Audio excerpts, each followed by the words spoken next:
पहली कहानी है एरॉन रॉल्स्टन की। यह नाम आपने शायद सुना होगा क्योंकि उनकी कहानी पर फिल्म 127 आवर्स भी बनाई गई है। 2003 में मैं अकेले यूटा की एक गहरी घाटी में रॉक क्लाइंबिंग कर रहा था जब एक भारी चट्टान ने मेरा हाथ दबा दिया। 5 दिनों तक फंसे रहने के बाद जब कोई उम्मीद न बची, तब मैंने एक साहसिक फैसला लिया। मैंने खुद का हाथ काटकर अपनी जान बचाई। अपने हाथ को काटने के बाद उन्होंने बाकी के 11 किलोमीटर का रास्ता पैदल तय किया और अंत में उन्हें बचा लिया गया। यह कहानी आज भी एक प्रेरणा है कि कठिनाइयों में इंसान क्या कर सकता है। दूसरी कहानी है जूलियाने कोएप्के की, जो 1971 में केवल 17 साल की थीं, जब उनका प्लेन अमेज़न के जंगलों में क्रैश हो गया। प्लेन 10,000 फीट की ऊंचाई से गिरा, लेकिन जूलियाने चमत्कारिक रूप से बच गईं। मेरे पास न तो खाना था, न ही कोई मदद। मैंने 11 दिनों तक अमेज़न के घने जंगल में अकेले यात्रा की, जहां सांप, कीड़े और खतरनाक जानवरों का सामना करते हुए मैं एक छोटी नदी तक पहुंची। इसी नदी के सहारे मैंने अपनी जान बचाई, जब कुछ स्थानीय लोगों ने मुझे पाया और मुझे अस्पताल पहुंचाया। यह कहानी इंसान की जीवित रहने की अद्वितीय क्षमता को दर्शाती है। तीसरी कहानी है चिली के खनिकों की, जो 2010 में एक खदान के गिरने से 700 मीटर जमीन के नीचे फंस गए थे।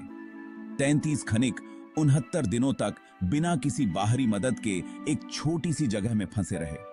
उनके पास न तो पर्याप्त खाना था, न ही पानी। सीडान की है, लेकिन हमारी आशा और दृढ़ निश्चय ने हमें जिंदा रखा। बचाव दल ने एक छेद के माध्यम से हमारी लोकेशन को पाया और अंत में हमें बाहर निकाल लिया गया। यह घटना आज भी मानव सहन शक्ति और आशा की शक्ति की मिसाल के रूप में देखी जाती है।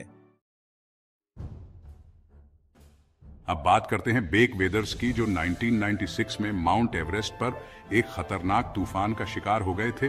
बेक को फ्रॉस्ट बाइट हो गया था और उन्हें मृत मान लिया गया था, लेकिन उन्होंने हार नहीं मानी। अपनी हिम्मत के दम पर वह वापस बेस कैंप तक पहुंचे, जहां उनका इलाज हुआ। बेक ने असंभव को संभव कर दिखाया और इस घटना के बाद उन्होंने अपनी जिंदगी को एक नई दिशा दी। उनकी कहानी साबित करती है कि कभी हार मत मानो, चाहे हालात कितने भी बुरे क्यों ना हों। अंतिम कहानी है पूर्ण लिम की, जो 1942 में एक जहाज के डूबने के बाद 133 दिनों तक समुद्र में अकेले एक छोटे से राफ्ट पर जीवित रहे। उनके पास सीमित पानी और भोजन था और उन्हें अपनी जिंदगी बचाने के लिए मछलियां पकड़नी पड़ी। समुद्र के बीच अकेले, तूफानों और शार्क से घिरे होने के बावजूद पूर्ण ने कभी हार नहीं मानी।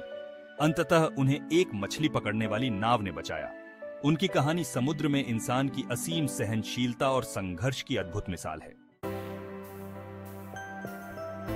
तो यह थी कुछ ऐसी अद्भुत जीवित रहने की कहानियां, जिनमें इंसानों ने मौत के मुंह से वापस लौटकर दिखाया कि अगर आपके पास हिम्मत और धैर्य हो, तो आप किसी भी चुनौती का सामना कर सकते हैं।